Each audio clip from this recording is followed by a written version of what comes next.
नमस्कार मंडळी, good morning. जेव्हा आईला बॅक इश्यू होता तेव्हा सर्व काम मी करायची, पण आता माझंही बॅक इश्यू झालं तेव्हा आम्ही कामं वाटून घ्यायची ठरवली आहेत. मग काय, आई म्हणाले सर्व जेवण आज मी बनवणार आहे. तर आईला देव वगैरे घासून दिले ते मी. त्यानंतर मी रांगोळी काढायला बसलेच होते, तर हे बघा आमची घुबड कशी बघत आहे बघा. सॉरी, आमची स्मोकी कशी बघत आहे बघा. त्यानंतर छोटीशी रांगोळी काढली होती मी दाराजवळ आणि बाकीची पूजा आईने पण करायला घेतली होती. आणि मंडळी, मी आईला विचारले तुला काय हेल्प करू कामामध्ये.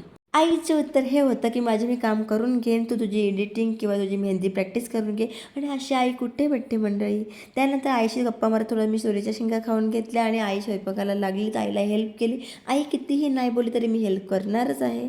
आईचा पूर्ण स्वयंपाक झाला होता, मग थोडंसं मी चपात्या करून घेतल्या माझ्यासाठी आणि त्यानंतर आईने देवालाही प्रसाद चढवला होता आणि थोडं चिमण्यांसाठी पण बाहेर ठेवलं होतं.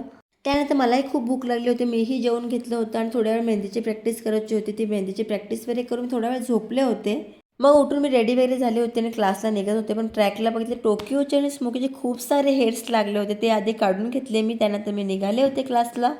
मग मी क्लास पोचले होते आणि तनू मॅडम कोणत्या विचारामध्ये आहेत आज आय डोंट नो. त्यानंतर छानपैकी क्लास झालते आमचे आणि क्लास सुटलाच होता. आणि हे बघा गर्ल्स गँग बघा आमच्या अशा गुंड्या बनवून चालल्या आहेत.